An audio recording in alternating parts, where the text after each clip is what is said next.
War is hell, though most of us have an immensely inaccurate idea of exactly what kind of hell it is. While it was a fairly simple affair for most of our history, two sides with dedicated soldiers facing each other at a specific spot and returning home with a decisive result either way, well, that's not the case anymore. Modern warfare is instead a full-fledged global industry of rapidly advancing technology, private interests, unclear goals, and asymmetric tactics. It has changed so much that when most people imagine a modern battlefield, they're probably imagining something from the early 20th century. While some of these misconceptions about modern warfare are shaped by pop culture and news, others can just be chalked up to most of us never having actually been on an actual battlefield, probably for the best. Number 8. The myth of national forces. When we think of war, we think of nations getting their forces together and marching out to fight each other. While that was true for most of our history, it's not anymore. Today, most wars are almost entirely fought by private players, as war is now a much more private and for-profit affair than ever before. The global private military industry is perhaps the largest employer of military personnel in the world. Some of the biggest contractors command forces comparable to major nations. G4S, as an example, has 3 times the number of personnel as the entire British military. As more and more leaders grow reluctant to put their own citizens on the battlefield, a growing global class of mercenaries is more than happy to fill their shoes. They're great at rescaling accountability too, which is why private contractors have been regularly used to carry out major high-profile missions in a lot of recent wars, especially the invasion of Iraq. Number 7. Military grade. For some reason, it's assumed that the military is somehow making better things inside their labs than for-profit businesses. We know it as military grade, a label quite a few brands use to advertise their products. As you can guess from the general theme of the list, military grade is a myth. While it may have had some basis in reality in the past, as military contracts used to be the primary driver of innovation, not the private industry, that's hardly the case anymore. Because of accelerating innovation in the private sector that started sometime in the 80s, consumer-grade products are as good as, if not better, than anything the military can come up with, unless of course it's classified and only meant for military use. Number 6. Automatic fire. We're not sure if this one is due to war movies or shooter video games, but a lot of us overestimate the role of automatic fire in a real battle. The image of soldiers charging in with rounds and rounds of bullets is definitely badass if you think about it, though in reality, that almost never happens. In a real battle, soldiers mostly use burst or single fire to shoot and almost never shift to automatic. It's not rare to hear only a few gunshots during the entirety of a modern battle. More importantly, infantrymen are deployed to carry out calculated missions and not mindlessly overwhelm the enemy with automatic fire, as that's the job of the artillery. Number 5. The myth of victory and defeat. A major difference between the wars of history and today is that now it's much more difficult to tell who won or lost. Victory and defeat are no longer decided by just territorial or strategic goals, as war itself has fundamentally transformed in the past few decades. Now wars are fought between mostly non-state actors with unclear allegiances, like foreign guerrilla fighters or private contractors. It's difficult to maintain the status of victory or defeat if the war has still not ended, which is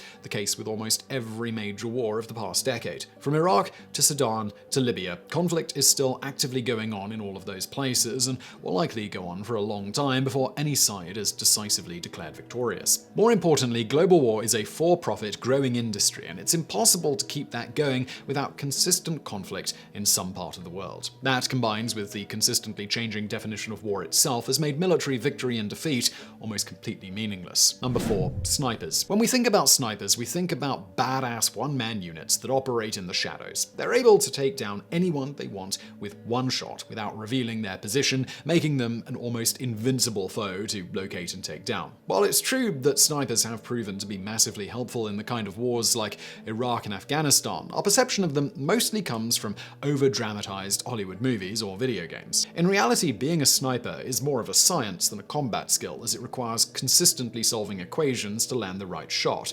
Moreover, snipers are some of the most vulnerable units in a war, as their work requires them to go out of position and put themselves in danger.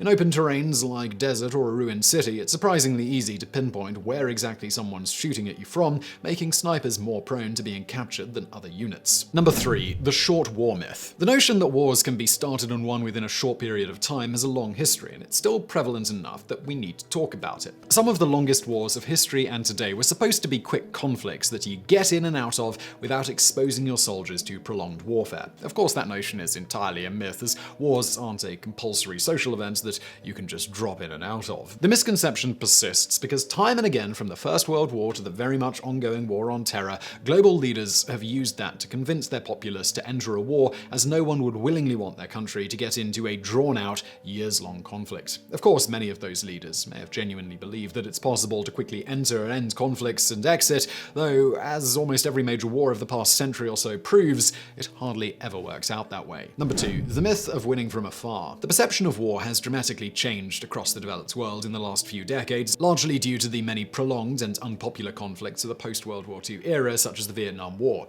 No longer are people willingly sending their kids off to fight for a unified national cause, as drones and cyber warfare replace boots on the ground as the primary and preferred means of waging war. That's based on the popular perception that wars are won or lost solely based on how many kills you make. As we discussed a moment ago, war in the 21st century doesn't follow those rules, as it's often fought by stateless, faceless actors who can't simply be defeated by brute force. Remote tactics like drones, sanctions, trade wars, etc. aren't actually meant to achieve any real strategic or tactical goal, but more as a punishment for the enemy that we know we can't defeat in the field. And it's not just us saying it either, as generals and military advisors around the world maintain that remote warfare only works in the pre-war stage or to achieve specific and limited objectives. Number 1. All soldiers shoot to kill. While it's not hard to find out why this misconception still exists, just watch any war movie, quite a few of us think that in a typical battle, all soldiers are usually trying their best to kill the other guy. No movie battle has more than half the soldiers shooting at the ground, in the air, or basically anywhere other than the enemy, even if that's exactly how it is in real war. Gone are the days of imperial armies sworn to protect their king. In modern wars, where people are much more likely to resist conscription than earlier, most soldiers simply don't shoot to kill. Take the Vietnam War, where only 3 out of 10 American soldiers even fired their weapons during combat. The number was even lower during the Second World War, when only 15 to 20% of soldiers used their weapons. In fact, desensitizing recruits to kill is a major part of most modern military training routines, as most people inherently do not like killing other people. So I really hope you found that video interesting. If you did, please do hit that thumbs up button below. Don't forget to subscribe, and thank you for watching.